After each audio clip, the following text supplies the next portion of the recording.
Welcome to Torah Talk, brothers and sisters. Welcome to Torah Talk, brothers and sisters. Brothers and sisters.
Breaking my heart with your unbelief. I ain't gonna wait forever. Who do you think you're fooling? Who do you think you're fooling? You're either hot or you are cold. And people, it's all or nothing now. People now.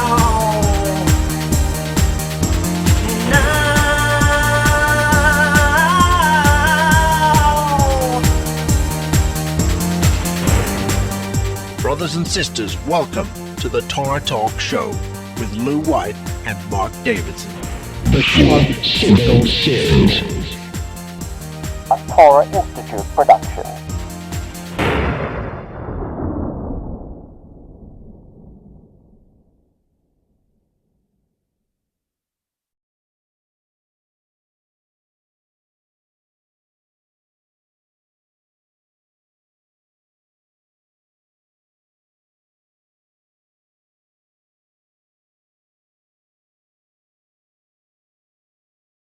Hello. Hey, brother, how you going?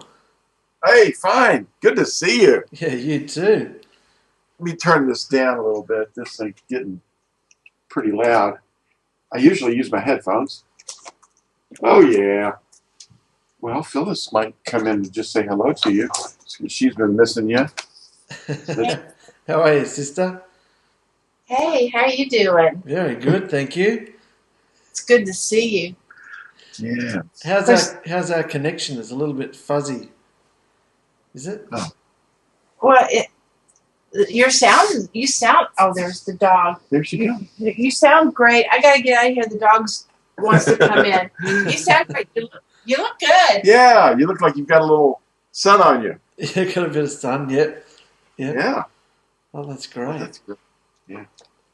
Well, let me put this thing off a little bit.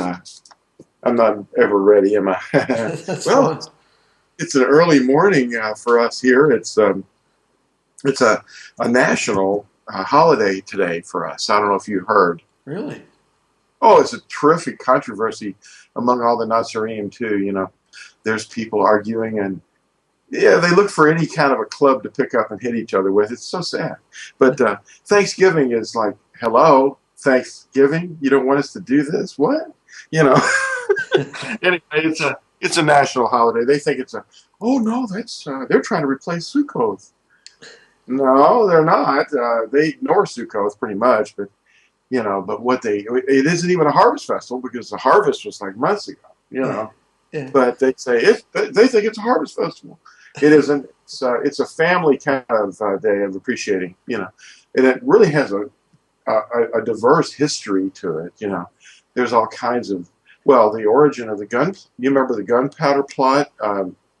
When was that? 1605 or something?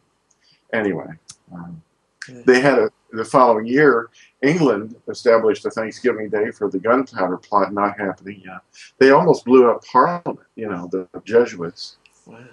Yeah, the naughty Jesuits. You know. Yeah. So what's fuzzy? Is it because I'm not close enough, or? Probably just because we're so far away. And you're in Australia. Wait, how'd you get so far away? Yeah. Yeah. Anyway, it's opposite ends of the earth, and you know, it's just amazing. You know. Yeah. I love your sleeves. They're funky. Oh man, I must have slept in these last night. No, I didn't. This is a tie-dyed shirt.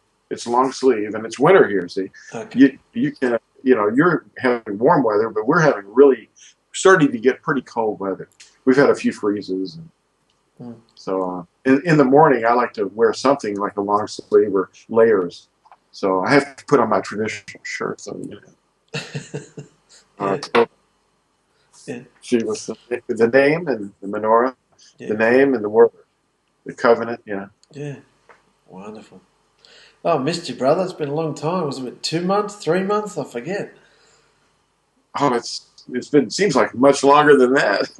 And I've been working more too, and I've really because we don't have an employee anymore at the store because the economy has just really gone down, and since the current occupant of the White House has been reelected, businesses are reporting much lower sales, and people are just getting really kind of worried, about the next 4 years. I wanted to ask you, we noticed around the time of the election outcome, a lot of Natsarim were online. They're just like, they're either for him or against him, but most Natsarim were like, oh, this is the end of the world. This is like, and I noticed that Phyllis had said you'd taken it fairly hard. Why is that? Because I mean, down here in Australia, we're not really political at all. We don't even know who our politicians are. So it's to have a country that's so patriotic like America. As Natsarim, isn't it sort of a system anyway? Isn't the beast a system? Why do you take it so hard? Who gets elected? Aren't they all really? Aren't they all working for the same beast anyway? Oh yeah, we've always felt like we were always voting for the lesser of two evils, no matter what. Yeah, we aren't confused about anything ourselves, but the people that don't participate, of course, allow the greater evil to reign. But they all lie. They're telling lies, but they promise things and then they don't do them. In fact, they do the opposite. We're not going to war, and then they go to war, and we're pulling out. No, we're not, and it's just a big lie. Because they really don't. It's an apparatus. It's not one person.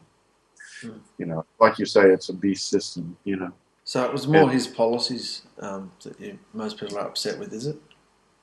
Oh yeah, the principal thing that I have always weighed my vote on, and that is on the abortion issue.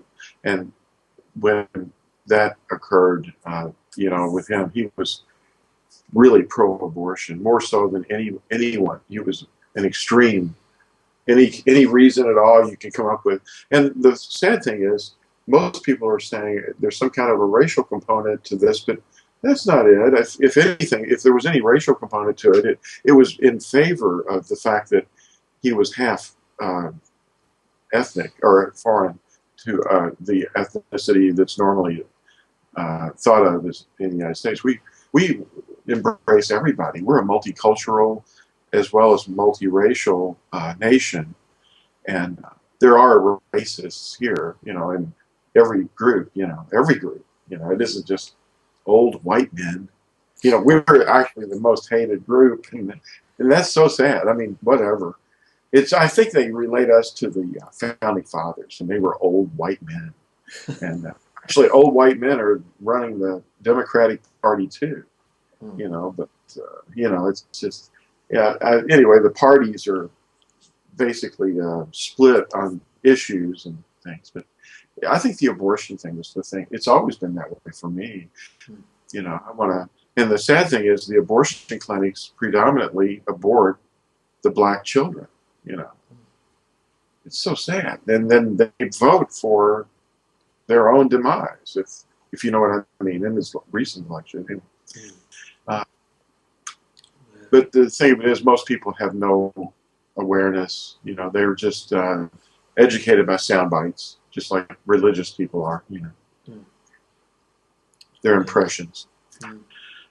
But anyway, we'll endure. I'm a citizen of another kingdom anyway. You know, it's in our hearts right now, raining, so we feel safe. And Paul he's a good comforter for people who are upset and worried, because when he was in prison in the middle of the night, he's singing. You know, so much so that the jailer goes, "Okay, what is it? How can I be saved? You know, how can I be delivered from my sins?" And he's hearing this prisoner, you know, and he has nothing, you know, except Yahusha. And that's really all we need, you know. Wow. So this is me upset. I'm not upset. I'm just going, well, you know, Yahuwah's will, you know, and we're accepting whatever he wants. Even though he slay us, yeah, we will trust in him. That's a paraphrase from Job or Eov. Yeah. Wow. So how'd your seminar go? Was it last weekend? Oh, no. The last seminar was almost, well, it was 3 weeks ago. We have another one coming. It's a matter, this weekend we're going to do a new seminar, Yahuah willing, and it's entitled, what? I don't even remember what it was. I'm working so. SAMSON. It's going to be the SAMSON option. Well, I'm calling it Eschatological because it's the last thing, you know, the very last thing. Eschatological, I understand, is a word that we can refer to end times, but what end time things? The last thing pertaining to various things. I'm gonna talk about that too. The SAMSON option is something that's going to be addressed. But this was the last one I've got available. This is the apostasia. Apostasia. Now that's apostasia. That's like apostasy. You know, that's what it's referring to. And the falling away. But it's a revolution. You know, I had a lot of fun with this one. And you know, there was a parting of the ways. Actually, in the first century, a lot of people don't realize this, but so much so much motivation comes from being taxed. You know, the first separation of the north and the south of Israel was over a tax. Rehoboam imposed a higher tax than his father did, Shlomo or Solomon, and so the 10 colonies seceded away from the southern colonies, and it was over a taxation issue. So they just said, well, we're a different country now, you know, or a different nation. So Israel, the northern tribes, and Yehudah, the southern tribes, seceded from one another. And anyway, in the first century of this common error, the not to slight Yahusha's birth at all, but it's just they're off on that too. But the thing of it is, the tax that was imposed after the temple was destroyed, you know, the tax that was, well, there was a taxation that was imposed upon all Yahudim and all Israelites in general to support the temple in Jerusalem. But the Roman government, early on in the 70s, early 70s of the first century, they imposed this tax upon all the Israelites, wherever they were in the empire, to be sent to the temple of their deity, the Roman deity, that we know as Jupiter. You know, it was actually not a J; it was Iupiter or Tar. Anyway, the thing of it is that that temple tax was associated with people who practiced resting on the Sabbath and keeping the commandments, and they would meet in assemblies we call synagogues.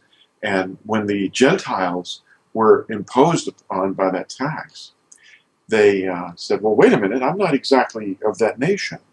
I have this religion or this faith, but I'm not, like even Natsarim. They would say, well, I'm not the same, I'm different. So to avoid the tax, they started to meet separately. And this parting of the ways occurred based upon, in a large measure, upon the fact that they were taxed. So then they said, well, wait a minute, you're doing the same things. And then they started getting taxed again. They said, well, you can meet separately, but you're still the same. So what they did was they started doing things differently.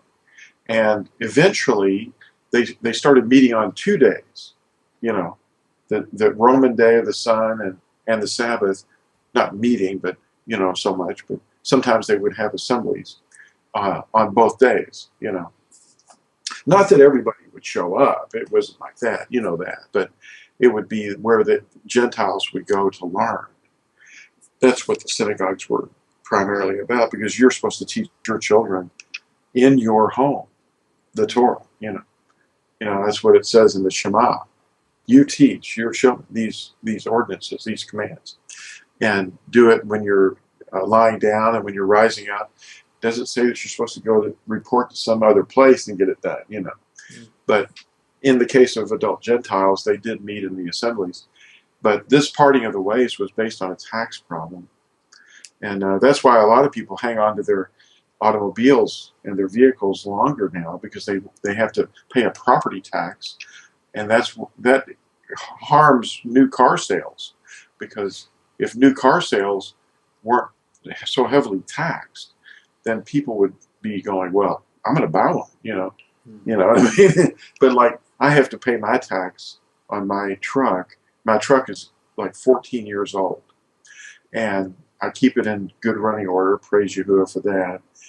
But my tax is very low. It's only $70 a year, and it goes down every year because it's so old.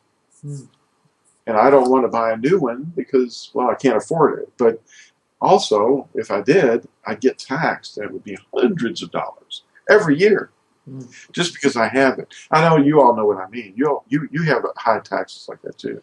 Yeah. It pays for the roads, you know. Yeah. But so does the gasoline sales. You know, they have tax in that too. Wow.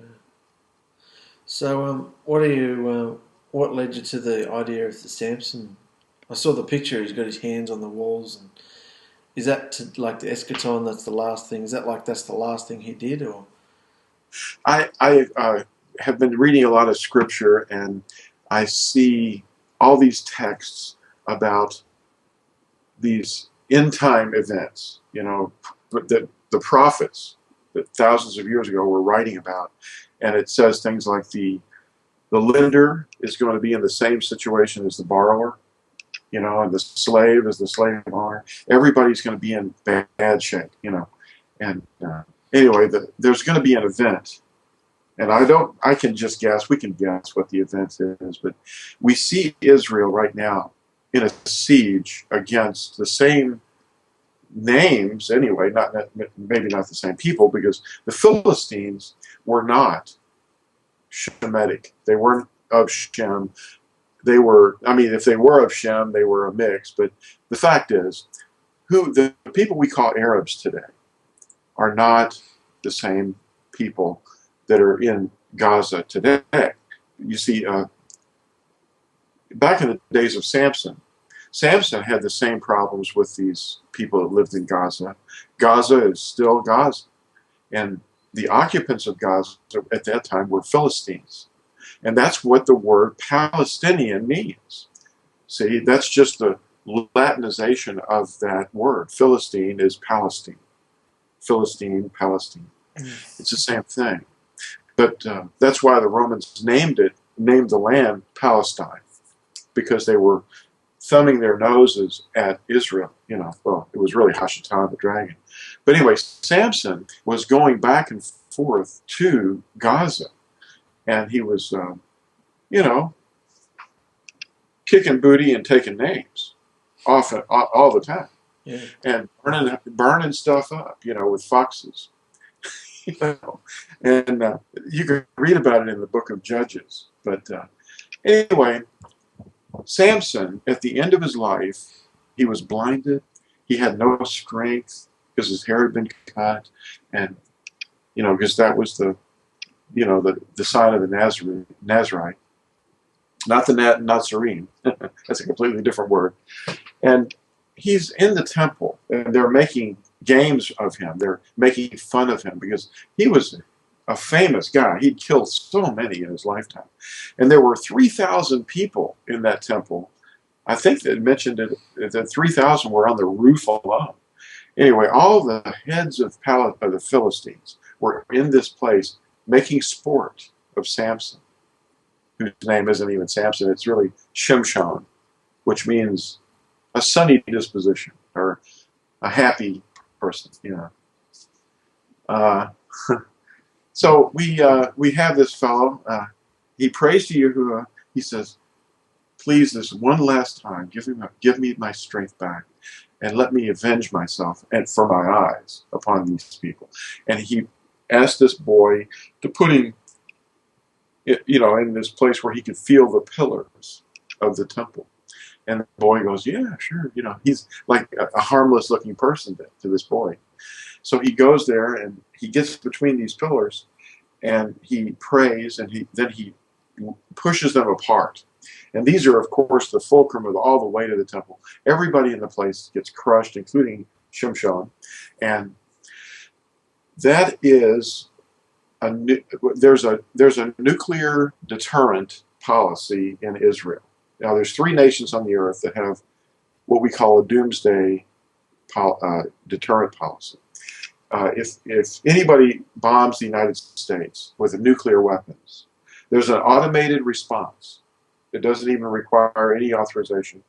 The entire enemy camp is taken out. They're already all the enemies of this nation are targeted already automatically. Probably in space too. There's a cloud of things up there in orbit. And they're not going to tell you what they all are. But anyway, the enemies are all taken out, but it's called mutually assured destruction. Or the acronym is MAD, MAD, and it is serious madness. Everybody dies in the northern hemisphere, basically. So nuclear winter is going to be triggered. But now the same is true of Russia. Russia has a doomsday or nuclear MAD, mutually assured destruction deterrent policy. So nobody bombs anybody because it's like if you aim the gun at somebody, you're gonna be shooting it through your own head first. You know, so you don't shoot.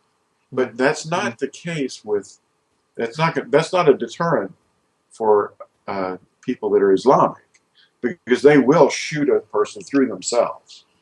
They'll blow themselves up. If they have that kind of nuclear energy and power, they would use it. Now, there's one other country. There's the United States, there's Russia, and there's Israel. Israel has a mutually assured destruction deterrent policy too. And they named theirs the SAMSON option. If you all Google the SAMSON option, and you're going to find it has a history that goes back to the 1960s. In other words, they had the nuclear energy there. It's estimated that Israel has the 3rd strongest army on the planet. You don't mess with it.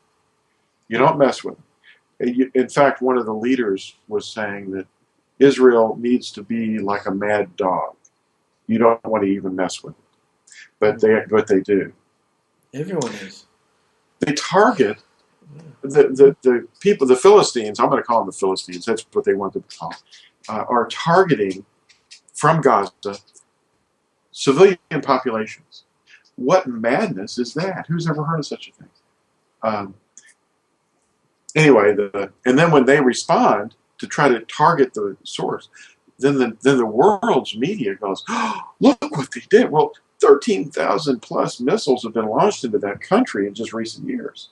So, you know, what? You know, if any country was being bombarded in their civilian populations, and then then the media will say, "Look, these children were killed." But what about the children they're targeting? They're not targeting the children, but the other side is. You know, it's so one-sided. It's so amazing. But Yahuah is going to end it all. And in the day there's going to be a day when Israel, the state of Israel, is going to be the weakest among them is going to be like David. And all of them together are going to be like Yahuah, a man of battle. It's going to be a bad, ferocious thing for the entire civilized planet, and they're going to feel it in the southern hemisphere too, but it's mostly going to be in the northern hemisphere. It's going to get really ugly fast. And all of Europe and all the people that are raising their fist and against Israel, they're raising their fist against Yahuah. That's what they're really doing. And it's so sad to watch. But they're mostly atheists now, Yeah. But and the others that are the highly religious people, like the Islamists, are trained from infancy to hate them, to dehumanize them, So killing them is not a problem, But you see, we're not to ambush our enemies. That's not allowed, But the SAMSON option, getting back to that, the very last thing, the Eschaton, the last trigger point will be probably, now let's imagine this. Let's imagine one of those missiles, a long-range missile coming in from wherever, maybe Gaza or elsewhere, and landing in Israel, and it's a chemical weapon or a nuclear weapon. At that point, a weapon of mass destruction, the decision is going to be made. And if it looks like the land of Israel, or the state of Israel, I should say, Israel's policy is if the state of Israel is going down, then they're going to take out everyone else. In other words, that's what happened in Samson's case. All of their enemies were destroyed. His enemies were destroyed, along with himself. But there's a promise that's given, and I'm going to cover the promises, that there is going to be destruction of Israel, but there's going to be protection too. And I think that Yahuah's Shekinah is going to go across the earth and protect his people wherever they are. Even if they're in the northern hemisphere elsewhere, that they're going to be changed in the twinkling of an eye. And that's going to be the very last thing. And the very last thing being the Eschaton. The SAMSON option is going to probably be the trigger point, though, because the world is insane and it's gone mad. And when Samson pushed those pillars apart, that's, to me, a picture of Israel doing the same thing, only it's going to be nuclear. And they have over 400 pre-targeted multi-warheaded missiles. So we have no telling how many. If you have 400 plus, and each one of them has a cluster with pre-targeted places to go to, every population center that is certainly in the Arab world is going to be completely laid waste. That's full on. Yeah. If the state of Israel is threatened to the point where it feels like it's going down. So there's no coming back from it. We're on a trajectory. We're locked on to this trajectory. The entire world is anchored to this. And the media and the world rulers, they can all mass themselves against it, but they can't overcome it. There's no turning your back on it. They can have as many world United Nations meetings as they want. It says in Scripture that all nations will be against Israel in the end. And we're seeing it happening. It's unfolding. So you think with these attacks coming on Israel right now, that this plan you're talking about, the SAMSON option, is coming closer and closer? Yes, it is. It is. It's a day that is going to be really ferocious. It's going to be from 1 hour to the next. People are going, their lives are going to be completely changed. Yeah. That's another thing we've got to fit into the timeline now. The sun goes dark, the moon goes red, and the bombs go off. Well, yes. Yeah. In what order, we're not sure, but, Yeah. That's amazing. Yes, it is. It's really amazing. But the thing of it is, it's not so important that we know the timing of everything. But what is important is that we know the one that is in charge of those things. And if we are tied to his mind and his protection, then there's no problem. That's wonderful. But that's this weekend. Yeah. What's this weekend? That's this weekend. We're going to do the Eschatological study, the SAMSON option. Amazing. But that's not the only thing, because I'm not really quite. I'm going to tweak it a little bit more, but I want to bring up the real last thing. The real last thing I haven't even gone really that much into yet, but it's going to be his indwelling in his temple. And a lot of people hear that and they say, well, you mean the temple that it's not built yet? What do you mean? Well, the temple that's built without hands. Because when he comes back to the earth, when Yahusha returns, he's coming home, because this is the home that he's chosen. And his home is in the hearts of his people. And it says that we don't know what we will be, but we know this, that we will be like him, in the sense that we will be immortal, but it's going to be just like him, because it's not like kind of similar to him, but exactly like him, because his dwelling is going to be in us in such a way that we will be exactly like him, and we'll be living stones making up the temple, the Hekel, the dwelling place of Yahuah. And that's his home in our hearts. So that's going to be in all his fullness. It's going to be amazing. And that's the very last thing. And that's when, the dragon is going to be bound for 1,000 years. And there'll still be flesh. There'll still be some flesh left. It'll be very scarce.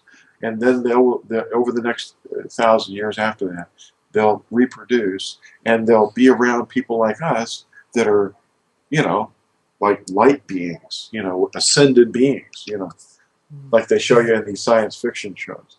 Only we'll be much more, we won't threaten them and make them scared. And that's one of the things that I always found interesting is the Malachim, or the angels that would visit men, would, the first thing out of their mouth was, "Don't be afraid," or "Fear not." Well, it's going to be like that for us. We'll be saying that. Don't be afraid. There must be something about them that caused them to say that.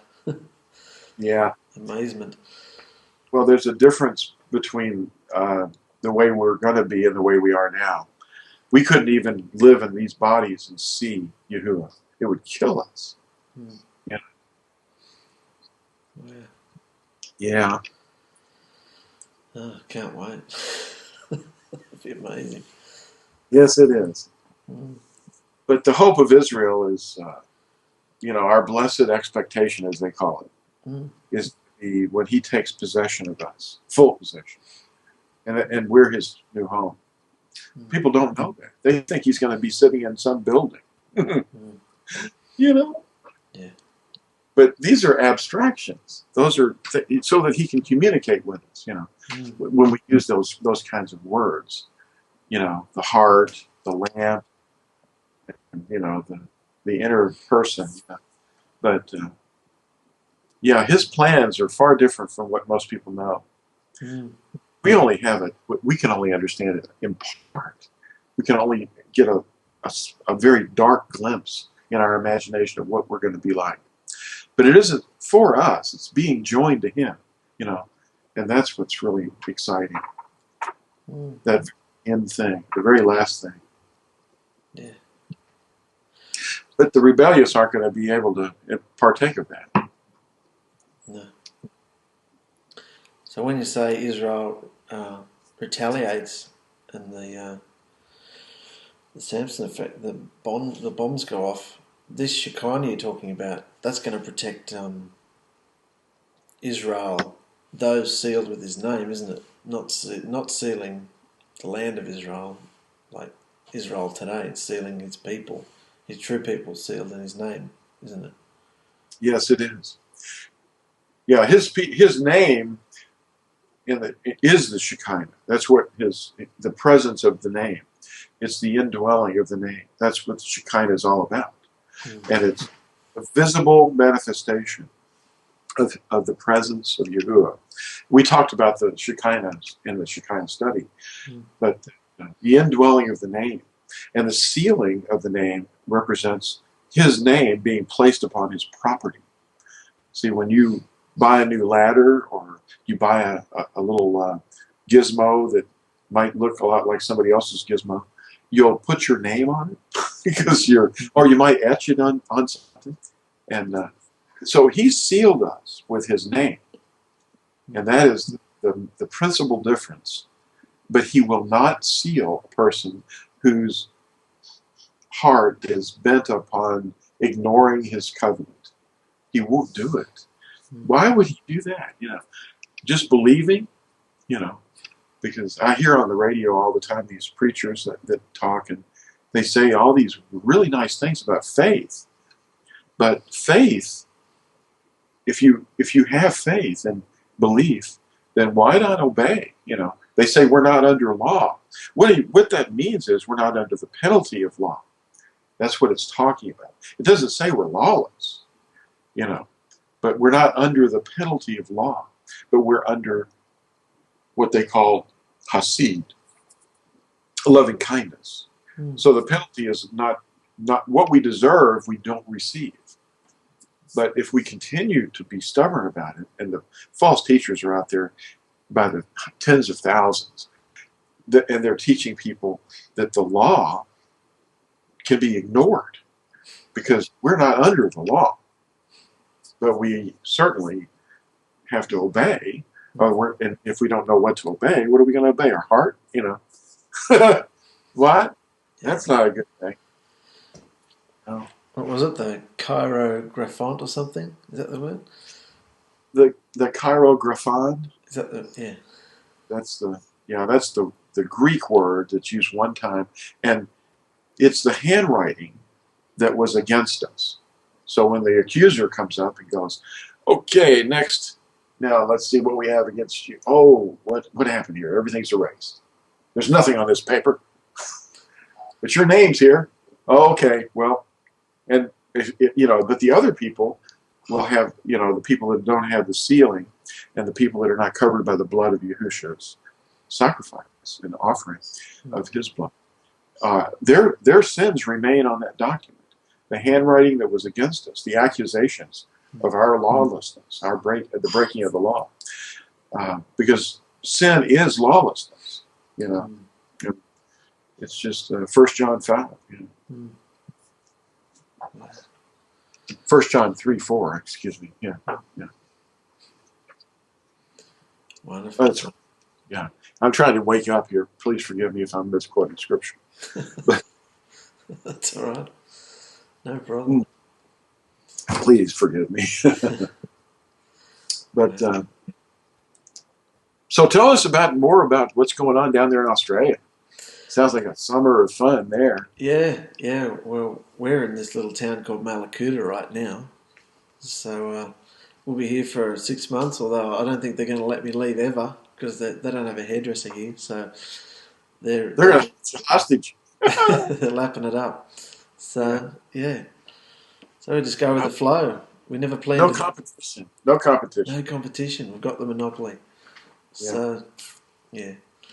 So we're having a great time. We're on at lakes and beaches and, it's amazing.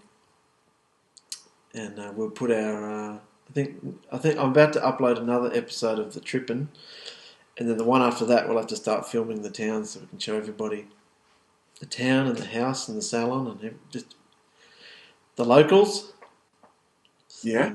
So, Well, I have a dream of one day being able to. I don't plan on taking a vacation.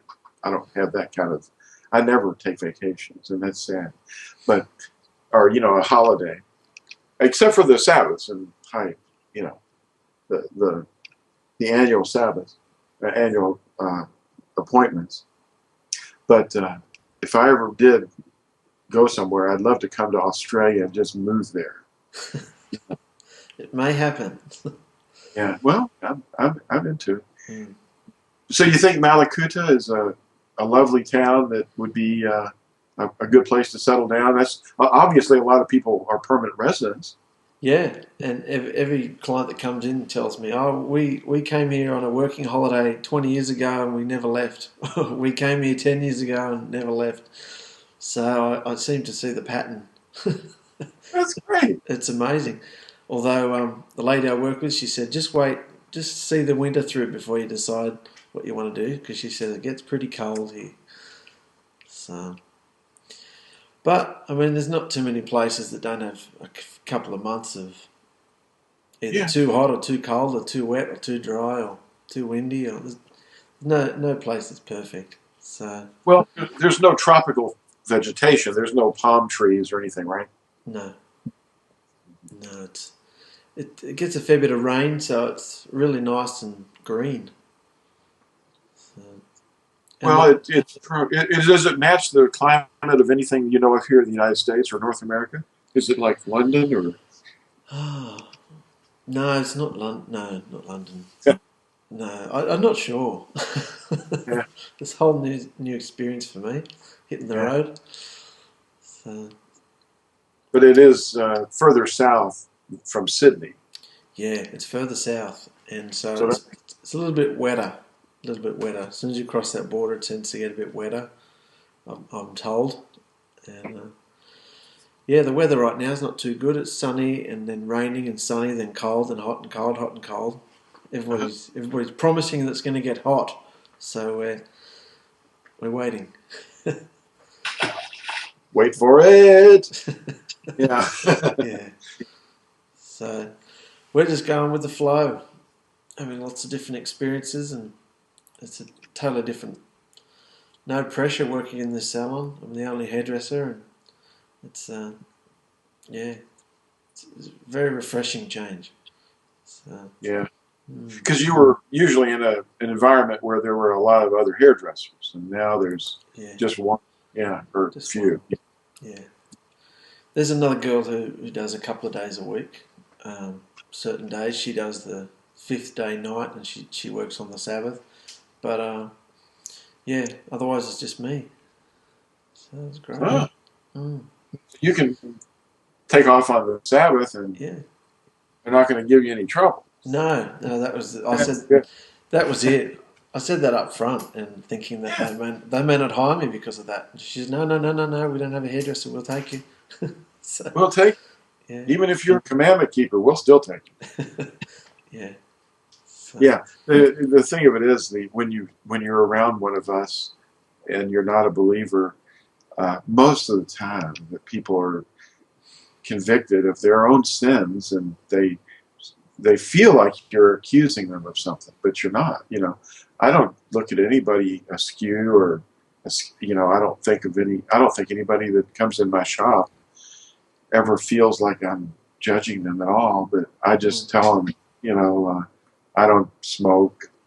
They ask me if I smoke, and why don't you smoke? And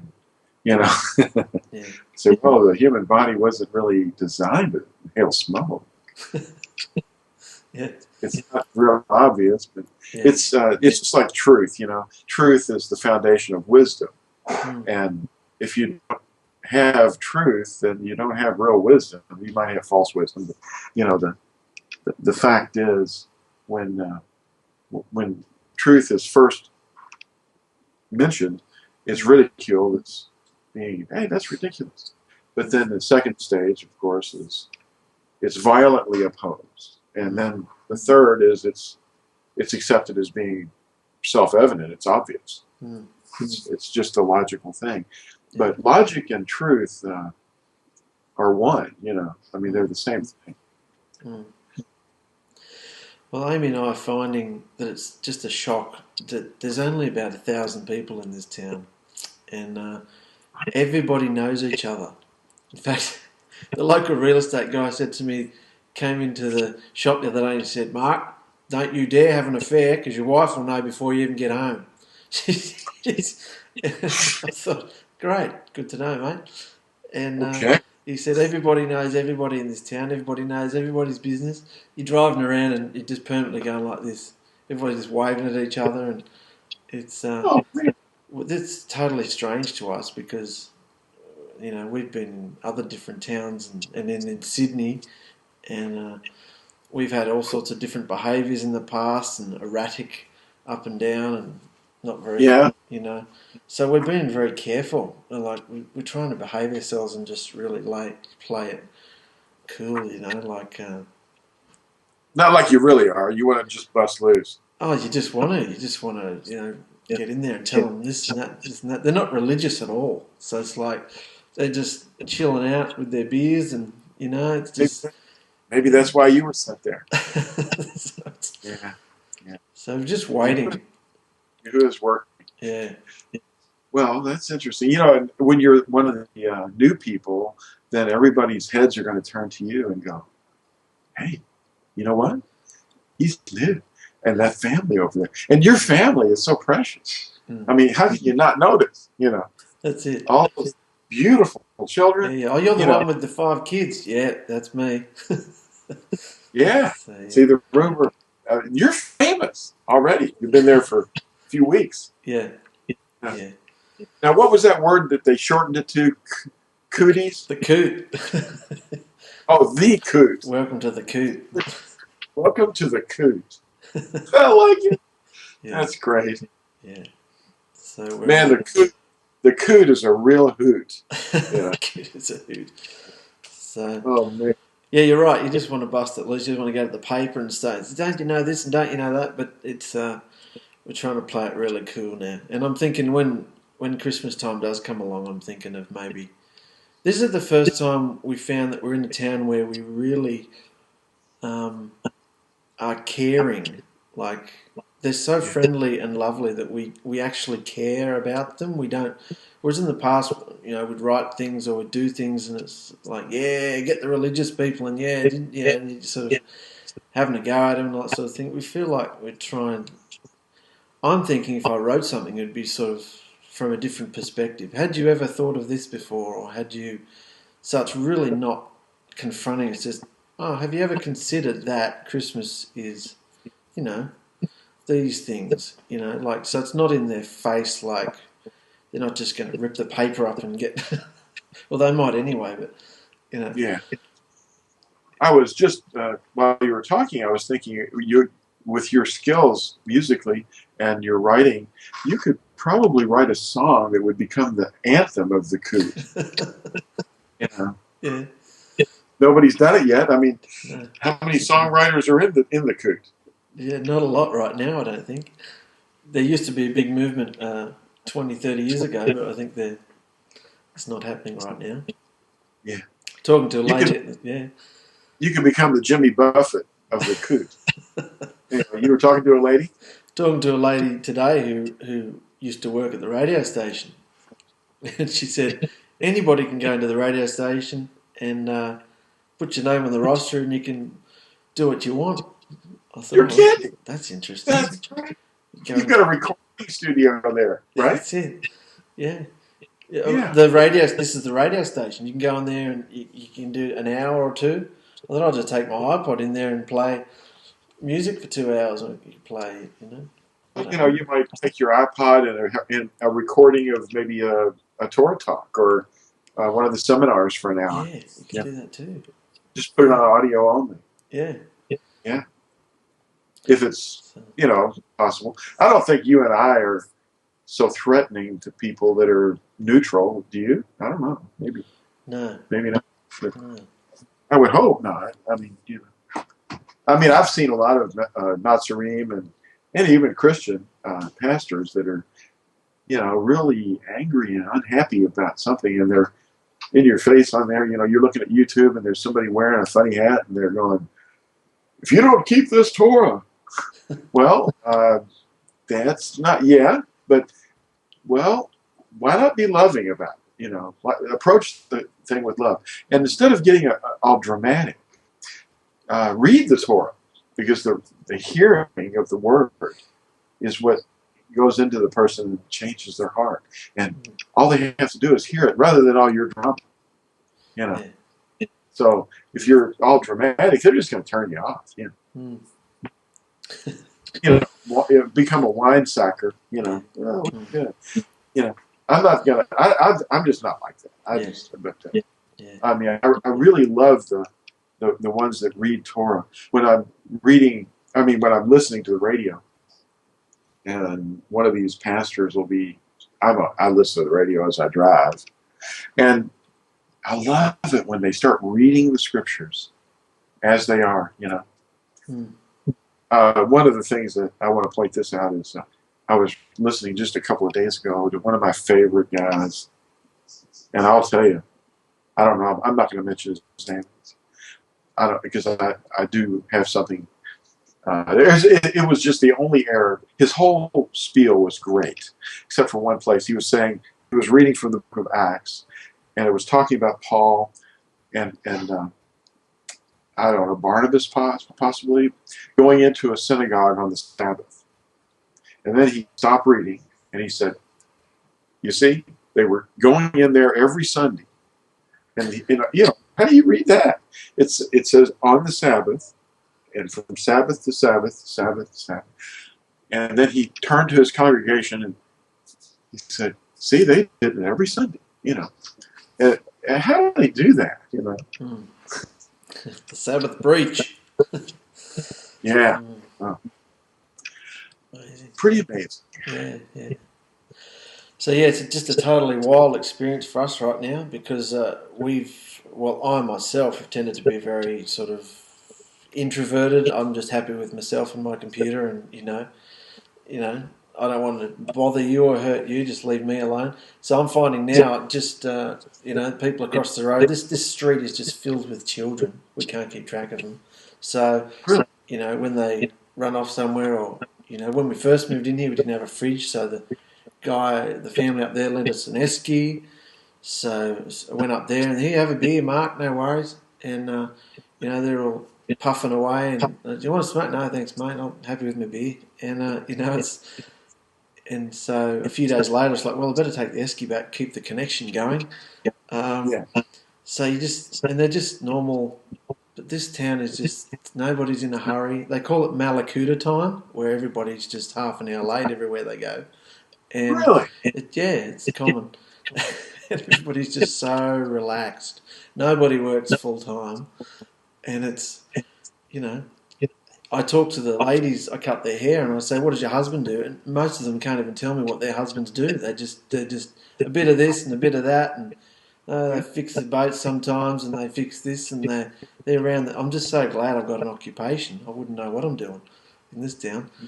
So it's and Amy's meeting all new people. The lady I work with, she goes running of a morning, so Amy's joined her and a group of girls, and they're just friendly people. It's just totally amazing to us. It's constantly getting out of our comfort zone and having to be friendly.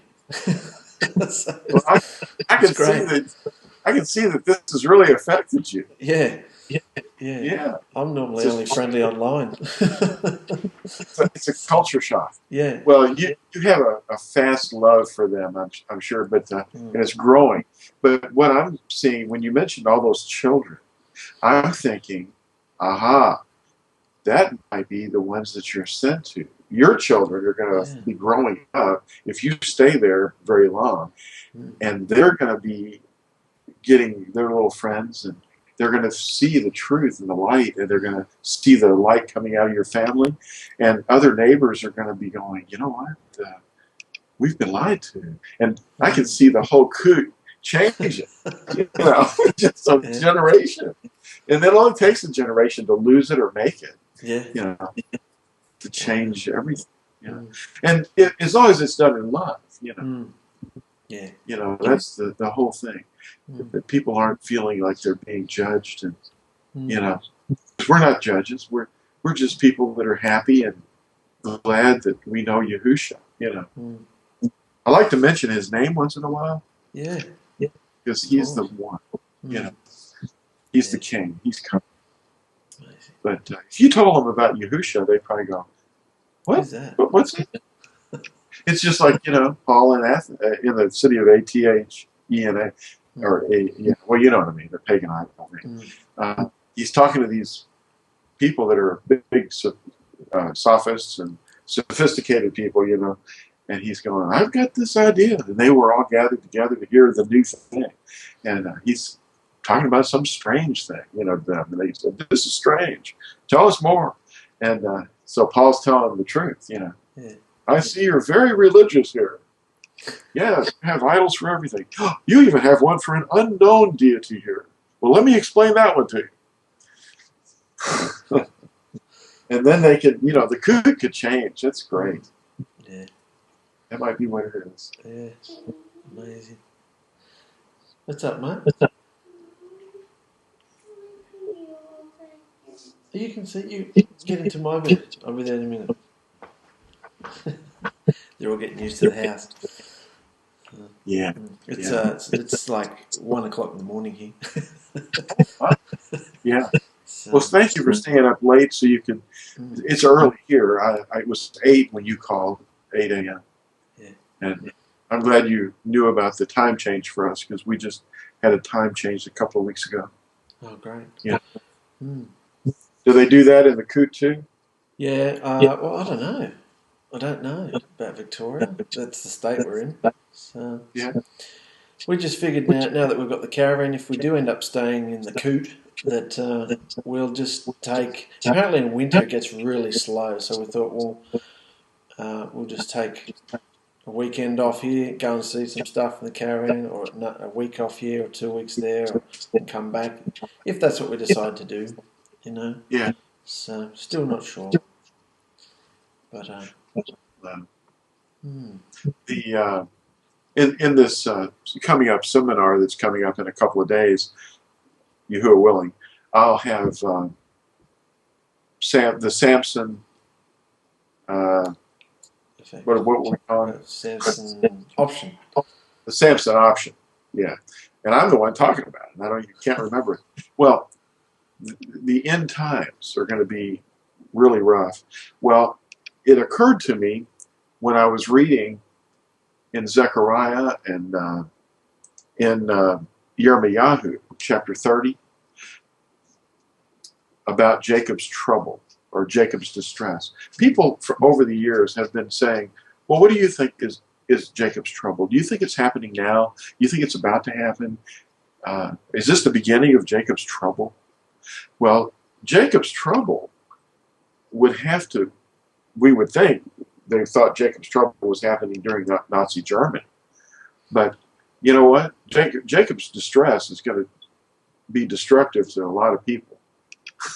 And I'm not saying that laughingly. I mean, this is serious stuff, but it's going to be a day of distress. I have this place in Yirmiyahu, chapter 30, here in front of me that is really something. It says, for this is what Yahuah said, we have heard a voice of trembling, of fear, and not of peace. Ask now and see if a man is giving birth. Why do I see every man with his hands on his loins, like a woman in labor, and all faces turn pale? Oh, for great is that day. There is none like it. And it is the time of Jacob's distress. But he shall be saved out of it. And it shall be in that day, declares Yahuah of hosts, that I will break his yoke from your neck and tear off your bonds, and foreigners no more enslave them. Well, you hear that? It sounds like Samson. Tearing off your bonds. I just see the relationship there. But in Zechariah chapter 12, it talks about it as well. It says, in that day I will make the leaders of Yehudah like a fire pot among trees, and like a torch of fire in the sheaves, and they shall consume, the leaders of Yehudah, shall consume all the peoples all around, on the right and on the left. What does that sound like? That doesn't sound like Nazi Germany. That sounds like the opposite. It sounds like Yahuah's going to go forth like a man of battle. Yeah. And he says, the feeble among them in that day will be like Daoud, and the house of Daoud like Elohim, like the messenger of Yahuah before them. It's going to be rough, and it's going to be the United Nations. Because, see, the United Nations is siding with the Philistines constantly. Yeah. The Philistines, and I'm calling it that because that's what they call themselves, Palestinians, are launching missiles into civilian populations, hoping to harm civilians. And yet the United Nations is going, yeah! That's just insane. And then when Israel acts, there's, collateral damage that they don't intend. They don't want to harm any children. And they keep saying it. But the Palestinians do. They actually put up shrines and they celebrate when they kill even one civilian. Nobody condemns them for that. That's so strange. Wow. It's all happening. Yes. We're seeing it happening even now, but these escalations can go on and on and on. And the fire never goes out, though. The hate is in the hearts, But it seems so one-sided, because Israel isn't like, if you saw Israel doing what they did, Israel, factions of Israel, not the state of Israel maybe, but just factions, if they were launching missiles into Gaza, like hoping to kill children and civilians, and the Israeli government didn't stop it, what? That's just madness. Well, they would. They would go right to it and find out that hour who was doing this and who was behind it, and they would research it and find out and exterminate that problem. But that's not the case. The actual government is in external governments. Of course, we know Iran is building the missiles, and then they're shoveling them under tunnels from Egypt. So Egypt is in collusion with this too, because if Egypt wanted to stop that, they could go, well, there's the tunnel. It's on our property. It's in our country, and it's going under to Gaza. How tough is that going to be to find? Yes. Yeah. So, Egypt can't say, oh, we can't find them. Yeah. Oh, my. It's just stupid, It's like, I don't know. It's madness. It's like the world has gone mad. But you're down in the coots, so you're okay. Yeah. Yeah. But anyway, if we ever had the means, though, we would definitely, I can see the day is. I don't plan on living that much longer. But I'm thinking if Yahuah ever gets me in a situation where I can get out of debt and I don't have this hanging over me, I would love to move to Australia. Well, we'd love to have you, mate. Oh, well, it sounds like just a beautiful population, especially in that place. But you say you've never experienced people like this before. It's not so much that we haven't experienced the people, it's just we're a bit different this time. After the pressure of Sydney and the business and the depression of it all, I think we just really appreciate being out, being free in a sense. I mean, we're still in the system, we've still got debts to pay and stuff, but and the caravan and everything, but we just not being cornered and tied down, and just free. So many, yeah, all the complications. Yeah, yeah. We're trying to simplify ourselves too all the time. Phyllis and I have been trying to simplify as much as we can, and now we've consolidated our debts down to we don't have a lot of debts. We only have 2. We had 6 a few years ago, and they were all clustering around us in our minds, and now we've got it down to 2. So we have 2, and they're both real estate debts. We don't have any other obligations, but these 2 are they're monsters. But I need to not be afraid of them. I lost some sleep. I lose sleep once in a while worrying about it, but then worry is doubt and lack of faith. So I look at Yahusha, And I go, you own it. It's all his. So I keep going to him and in my heart, and I remember that, because when it's just like Israel, when they didn't go into the land, it was because they didn't realize that they were with Yahusha, Yahuah. But two of them did. Two of the spies went, let's see, we got us and we got Yahuah. Those guys are nothing, but the 10 spies were going, I'm counting this group here and I'm looking at these people over here. They're huge. Well, we're not going to be able to do it. They weren't counting Yahuah. See, but he can do it. And when he's with you, wherever the sole of your foot is, that's important for us to all realize. No matter where you are on the planet, where the sole of your foot is standing, that is yours.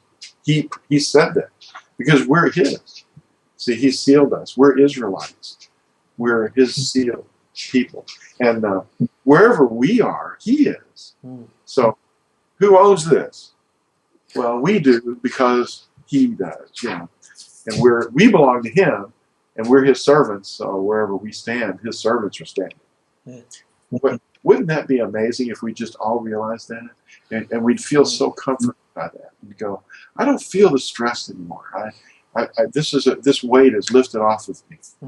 A lot of people die younger than they should from heart attacks and stress, and because they have the weight of the world on their shoulders. But you have to realize who's holding you. That's amazing. Yeah. He'll never leave us or forsake us. Never going to leave us. That's why Paul was able to sing. He's in a dark prison and he's singing, with his friend. Who was that? Silas? I forget. I think so. Yeah. But Martin? Have to look that one up. That's a good one. But these words that we have to share with people, the covenant, are so precious. And I don't know. It's like if your children start reciting the commandments to the other neighborhood children, and it'll be like a game or a challenge to them. They'll go, well, how do you do that? They're taught so many other things that are just nonsense. I hear people asking me to come in the store all kinds of things. They know about all kinds of things, like what team won certain sports and what year. And I'm going, wow, how do they retain that? It's because that's where their heart is. They've stored up the treasure in their heart, and it's things like sports and scores, and the treasure that we've put in our hearts are his words, his covenants, so that we can recite them. And a lot of times people will come in the store and they'll be carrying a little bag, and they'll come up to the counter and they'll say, do you want to hold this for me? I'll say, well, sure, I'll hold it for you. But some of them come in and they say, am I supposed to leave this with you? In case they might think that we're going to think they're thieves. And I go, well, what's the 8th commandment? And they go, don't know. And I go, well, what? You better leave your bag here. Okay. I see. Have you got a little sign up that says leave your bag here? No, I don't have a sign up. Oh, okay. People, they feel like they need to. The ones that are really going to steal things would probably not even ask. Yeah. But anyway, I'm just using a little anecdotal thing. That's real life, though. I meet a lot of people on a daily basis. It isn't like I'm talking to a head that I'm working on for 30 minutes. Yeah. Like I'm sure you do, but I deal with person after person after person, and if there's one that I spend a lot of time with, I'm kind of getting concerned because I'm going, well, there's other people, that need to But there's not a lot of people at one time. I mean, we might only see 2 or 3 people an hour, but anymore. It's just gotten bad since the re-election. But yeah, since the president here was reelected, it's just stepped way down, further than I've ever seen it. It's got me concerned. But we're, we could lose it all. And if that's the case, it would be not my fault. I would just say, well, I didn't walk away from it owing this money. It's a part of the business failures. But businesses are failing quite a bit. They were failing steadily in our city and in many other cities. But this is all part of, I think, an engineered strategy. It's a strategy that they're driving all the rich people that own businesses, big businesses, are being highly taxed, and they're going to get taxed even more, which is going to make them leave. They'll just leave the country, and they have left all the major industries. I think we've talked about that before. The textile industry, the clothing and other things, and the steel industry, and there's so much that is left. That the really big businesses are gone. Things are made overseas and shipped halfway around the world to get them here, and then those are the people, and they're the same people probably that were forced out of here. But that's the way governments do, and because governments don't see, they're not looking out for anything but themselves, because they're the parasite, on the population. When all they have to do is just say, wait a minute, we're destroying the host, and we're reaching a tipping point here where this country can slide into a socialist economy very quickly. And of course, socialism doesn't produce jobs. It just produces people who need to be supported by government. And then they don't work. All they do is just reproduce, and they get bigger. And then finally the whole thing collapses, like happened in Soviet Russia. But anyway, it's not, capitalism encourages private ownership of property, and the means of production. But that's being attacked here because of taxation. They just tax everything. And so it discourages people from owning things. Like I was mentioning earlier, I don't want to buy a newer vehicle. Well, even if I could, I'd rather keep my old one because of the tax. If you buy something, you've got to pay tax on it, and that's just it. My partner Bob was telling me that his house that he owns a small mortgage on his house, but he's trying to think of a way to sell his house because he can rent a nice apartment for what he pays in property taxes on the house. So it's like he's renting his own house from the government, just because he has the house. So that's it's discouraging. Mortgage. No. Even so, after he pays his mortgage off, and he has this high tax to pay on it every year, that he could rent something that would be perfectly lovely for the amount he's paying in taxes. So that's what I'm talking about. See, the taxes get out of hand, and there's a tipping point where people are discouraged from owning things. So suddenly the whole thing just flops. They need to just lighten up, stop being such a massive, because it's such a huge thing they're supporting. Bureaucracies start reproducing, and every time I look at that pyramid with all the little blocks and the all-seeing eye at the top, I think of bureaucracies. There's all these bureaucracies, and they keep building them, and the pyramid keeps getting bigger and bigger. And I think that's pretty much realistic. It's a good illustration of the bureaucracies of those individual blocks. Not to be hateful, but it's just it's all going to come down one day. Yeah. The coot sounds like a great place to be. Yeah. She'll be right, mate, in the coop. Yeah. They've all gone out fishing. Oh, did you get that email about that snake? Yes. What about that? Yeah. Amazing. Most venomous snake in the world. Right there around Australia. Of course, in the northern area. But yeah, who's to say it couldn't find its way down there in the south, though? You know? Yeah. And there's snakes down here, apparently, particularly in the dry season, in the summer. So we haven't seen any yet, though. Yeah. So, Well, I'll tell you what, there's a lot of snakes over by at Strawberry Islands, the Torah Institute building.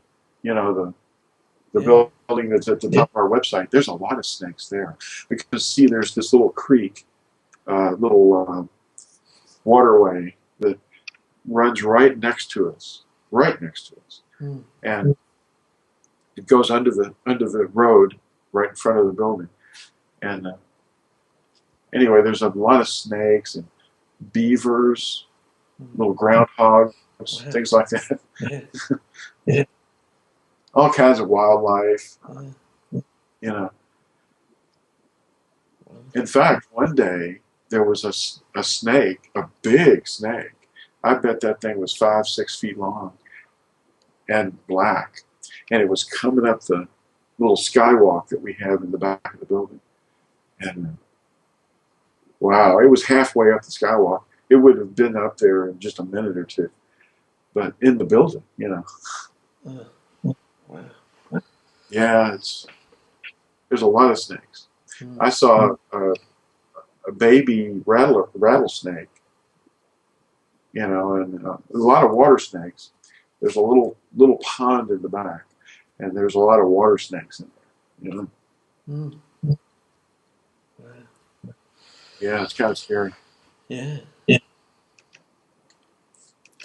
Well, it's been lovely chatting with you, brother. It's been amazing. Wow, we've been talking for an hour and 15 minutes. It certainly has. Yeah.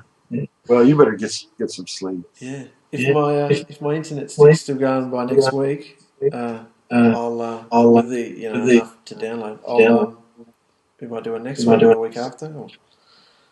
Just email me. Let me know. Yeah. Yeah. Give me a day or two's notice if you can, because you know, we're looking at our email just 1 or 2 times a day. But yeah, do that. Well, it's really, really great seeing you again. Hearing all the stories. Yeah. Yeah, missed you, brother. Yeah, we missed you too. We really have. More than you know. Well, there's a newsletter being made right now, so it's coming together slowly. So Okay. Get that to you soon. Oh, is it just a day or two away, or is it going to take maybe several more days? I might have a new article. I'd probably give it a week. Yeah. Oh, good. Well, I'll try to finish this last article up. There's a brother and sister in Indonesia that has been asking a question to me, and I started to pray about that, and I wanted to answer their question, but I wanted to make a simple answer for everybody on this subject, and that would be a great thing. It's called Father of Lies. Okay. Father So that picture, that was a good picture. That's just a picture, but it illustrates the idea behind it. The venom that is being pumped into the blood of humanity by lies, and even the teachers that we have among us in the Natsarim have fallen for some strange ideas. Yeah. You know, it's wormwood. You know, changing the words into wormwood. Yeah. Well, you have a wonderful rest and. Wonderful. Okay. I'll see you later, brother. Okay. Well, we love you. Yeah. And we'll see you next week, maybe. Yeah. Hope so. Okay. Love you, mate. Okay. Bye-bye. Love you. Bye-bye. People, it's all or nothing now. You're either a weed or you are done hell. You're breaking my heart with your unbelief.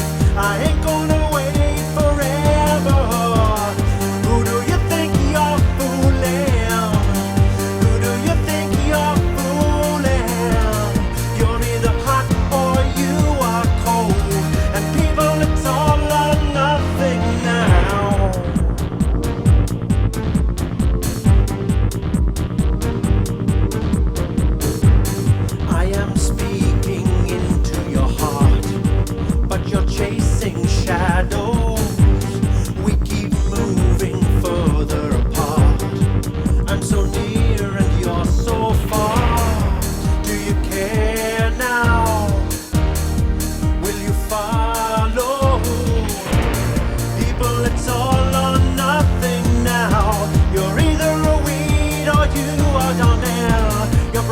my heart with your unbelief. I ain't gonna wait forever. Who do you think you're fooling? Who do you think you're fooling? You're either hot or you are cold. And people, it's all or nothing now.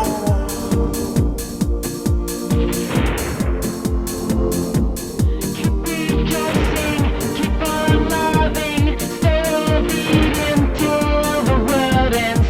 See the fire coming closer, stay in worship till the world ends. Do you care now? Will you follow? People, it's all or nothing now. You're either a weed or you are Donnell. You're breaking my heart with your unbelief. I ain't gonna wait forever. Who do you think you're fooling? Who do you think you're fooling? You're either hot or you are cold. And people, it's all or nothing now. People now. Now.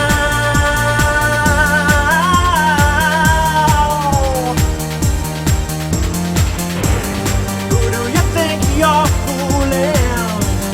Who do you think you're fooling? You're either hot or you are cold. And people, it's all or nothing now.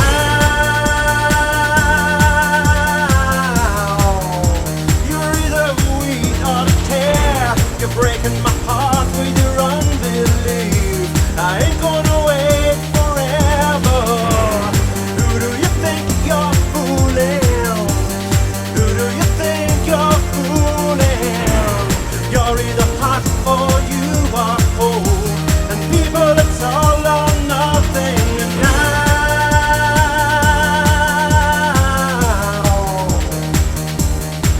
Oh, now.